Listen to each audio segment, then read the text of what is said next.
Os Vikings se tornaram super populares nos últimos anos, com inúmeros programas de televisão e séries de videogames sendo criados para contar sua história.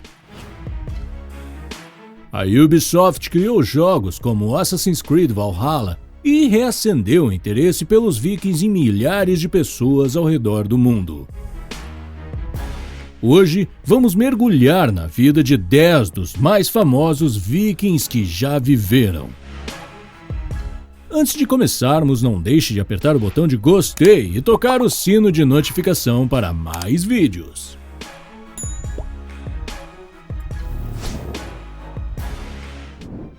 Rollo, 846 a 931. Rollo é um homem misterioso. Nós não sabemos realmente de onde ele veio.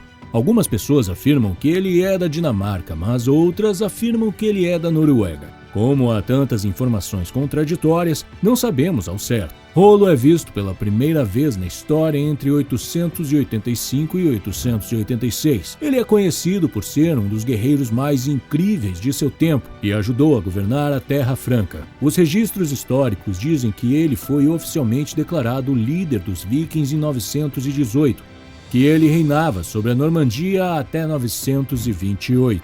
Seu filho seguiria seus passos e reclamaria o título de seu pai pouco tempo depois. Seus filhos e seguidores acabariam se tornando conhecidos como os Normandos, com muitas pessoas que vivem na Irlanda podendo rastrear suas raízes de volta a Rollo. Ele permaneceu como um dos pilares do povo normando até sua morte em 931, aos 70 anos de idade. Rollo estabeleceu um grupo tão surpreendente de seguidores que eles continuaram a governar a Normandia por mais de 200 anos. Eles foram finalmente derrubados em 1204, quando o rei Felipe II de França reivindicou a região.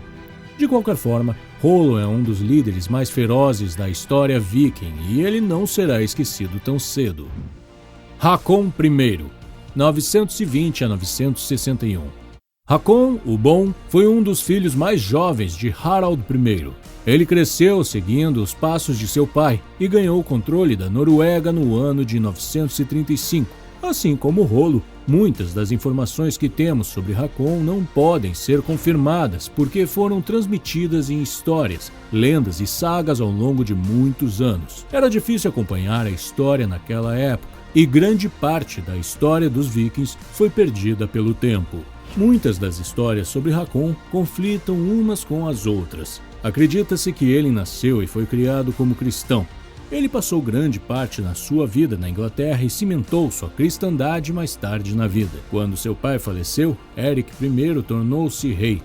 Hakon foi colocado no comando de vários navios e tropas e foi solicitado a trabalhar e derrubar seu irmão. Ele prometeu a seu povo que removeria os impostos de propriedade se eles o ajudassem, e isso lhe rendeu centenas de novos seguidores. Acreditamos que Eric fugiu para a Inglaterra pouco tempo depois e sua terra acabou sendo dada ao pai adotivo de Hakon. Hakon tratou bem seu povo, mas ele queria trazer o cristianismo para o país. Isto fez com que muitos dos seus seguidores se voltassem contra ele. Ele acabou falecendo enquanto lutava com seus sobrinhos e foi enterrado como um pagão. Harald Blauson, 910 a 987. Harald nasceu como o segundo filho de Gorm, o Velho, e Thyra Dany Bod, que veio da família Yelling. Acredita-se que seu pai seja um dos primeiros reis originais da Dinamarca, mas como é com grande parte da história viking, não temos certeza disso. Após a morte de seu pai, o reino foi entregue a Harald. Harald só pôde tomar posse depois que seu irmão foi morto por uma flecha. Os primeiros registros históricos que temos de Harald vieram cerca de 200 anos após a sua morte, o que significa que muitas de suas histórias foram passadas de boca em boca e provavelmente foram alteradas ao longo do tempo. As histórias contam como Harald foi um governante muito corajoso, porque ele sempre tomava tempo para se relacionar com seus seguidores e pensar bem nas coisas antes de agir. Em uma das histórias passadas por Saxão Gramático, esta ideia é completamente descartada e Harald é descrito como um governante odioso que chegaria ao ponto de fazer guerra contra seus próprios filhos. Depois da morte de Hakon, o Bom, Harald foi pronunciado rei da Noruega. Ele ajudou a unificar a Dinamarca pela primeira vez em sua história. Quando ele acabou morrendo, seu filho tomou seu poder sobre o país. Sven Gabelbart. Em 986, Sven Gabelbart, também conhecido como Sven Gabelbart, foi oficialmente declarado o rei da Dinamarca. Ele participaria da primeira invasão da Inglaterra cerca de 3 anos depois e trabalharia ao lado de Olaf Tryggvason para liderar um ataque a Londres no ano de 994. Ele era tão temido por seus inimigos que recebeu 16.000 libras de prata depois de liderar o ataque a Londres. Isso foi para ajudar a manter a paz e manter seu exército longe. Seu companheiro Olaf era rei da Noruega na época. Infelizmente, Olaf foi morto em batalha em algum momento do ano 1000. Isto ajudou Sven a ganhar o controle da Noruega também. Sven lideraria várias invasões na Inglaterra, mas a maioria delas fracassaria e sua equipe seria forçada a se retirar e se reagrupar. Finalmente, no ano de 1013, ele lideraria a primeira invasão bem-sucedida e derrubaria certas áreas da Inglaterra. Isto ajudou Sven a permanecer como governante da Inglaterra pelo resto de sua vida. Mas ele não duraria muito mais. Apenas 3 dias antes de ser coroado rei, ele faleceria. Ele foi então trazido de volta para casa para ser enterrado na Dinamarca. Olaf Tryggvason. Como esperado, a vida de Olaf Tryggvason é, em sua maioria, desconhecida. Sabemos que ele liderou um exército viking no ano de 991 enquanto tentava derrubar a Inglaterra ao lado de Sven Gabelbart. Quando esta invasão falhou, ele foi enviado de volta à sua terra natal, enquanto se reagrupava com Sven para planejar um ataque futuro. Em uma estranha virada dos acontecimentos, a Inglaterra apelou para Olaf e Sven e ofereceu 16.000 libras de prata para mantê-los afastados. Quando Olaf voltou para casa após a invasão mal sucedida, ele foi batizado em sua fé. Ele aproveitou este tempo para cristianizar o país da Noruega e construiu várias igrejas. Ele chegou a ponto de fazer do cristianismo a religião oficial da Noruega, embora isto não tenha sido apreciado por todos. Ele continuaria seu reinado e levaria o país à paz durante os anos seguintes, e ajudaria a fazer as pazes com a Islândia também. Em uma virada chocante dos acontecimentos, Olaf perderia sua vida em batalha no dia 9 de setembro de 1000. Seu reino rapidamente começou a desmoronar quando foi tomado por Sven Gabelbart após sua morte. Passariam mais de 13 anos até que Sven derrotasse a Inglaterra sem a ajuda de Olaf. Olaf Haraldsson, 995 a 1030. A memória de Olaf Haraldsson ainda é celebrada a cada ano, nos dias 10 e 29 de julho. Isto prova o quanto ele foi valioso para os vikings de seu tempo. Muitas pessoas afirmam que Olaf nasceu em 995, mas isto é improvável, pois sabemos que ele fazia parte de uma missão viking já em 1007, quando ele liderou a tripulação de um navio que ficou conhecido como o Rei do Mar. Menos de 2 anos depois, ele marcharia para a Inglaterra como membro do exército e ajudaria a liderar a batalha contra Canterbury. A missão acabou sendo cancelada, mas ele continuaria liderando as incursões tanto na França quanto na Espanha. Seus esforços foram tão cruéis que ele afugentou o rei da Inglaterra, fazendo com que ele e sua esposa fugissem para a França por um tempo. Quando o rei voltou, Olaf retirou-se para a Noruega e travou várias batalhas ao lado do rei dinamarquês Knut. Naquela época, o cristianismo tinha se tornado extremamente popular na Noruega. Olaf continuaria espalhando o cristianismo por todo o país e rumores afirmam que Olaf era tão dedicado à sua religião que só permitiria que pessoas que haviam sido batizadas entrassem em seu exército. Isto significava que a maioria das pessoas no país estavam dispostas a aceitar o cristianismo como sua fé, pois todas elas queriam participar das incursões que Olaf acabaria por liderar. Apenas alguns anos depois, Canuto foi coroado como rei da Inglaterra. Olaf e Canuto não se davam bem e Canuto começaria mais tarde uma incursão na Noruega. Como o país já havia começado a desmoronar, a incursão de Canuto foi bem sucedida e Olaf foi derrotado. Quando ele tentou reconquistar o país em 1030, ele perdeu tanto a batalha quanto a sua vida. Ele é lembrado como um santo por muitas pessoas na Noruega. Canuto, o Grande. Knut II, o Grande, muitas vezes conhecido como Canuto em português, era filho de Sven Gabelbart. Em seus últimos anos, esperava-se que ele se tornasse o governante de um império que uniria Inglaterra, Dinamarca, Noruega e o sul da Suécia.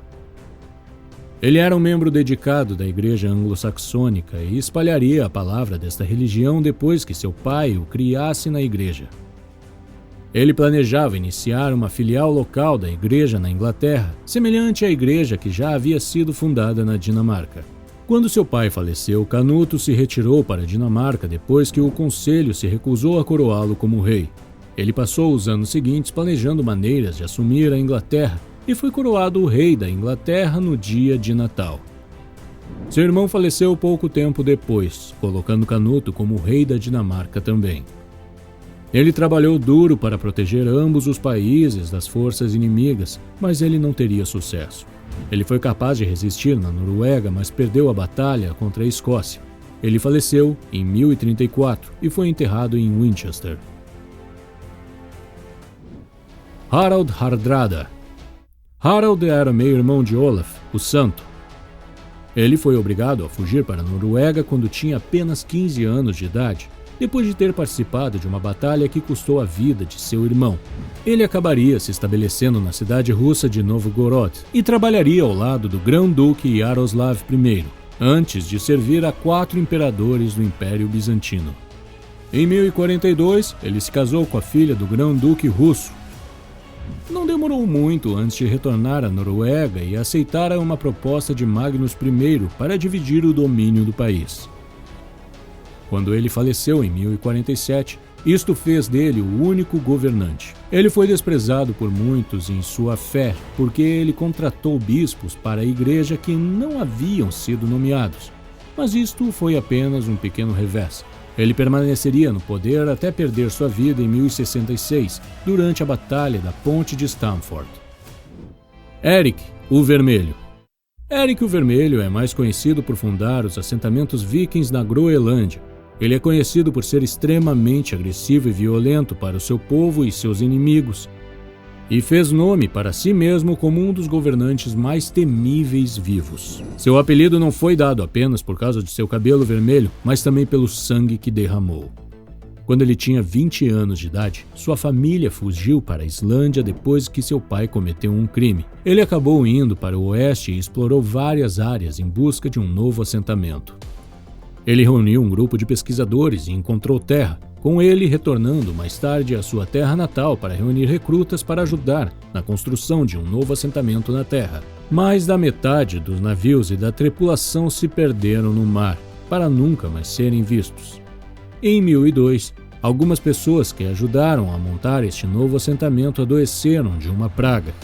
Esta doença também foi transmitida a Erik, pois ele faleceu pouco tempo depois. Ele teve vários filhos antes de sua morte. Um deles foi Leif Erikson, um dos mais conhecidos vikings que já viveram.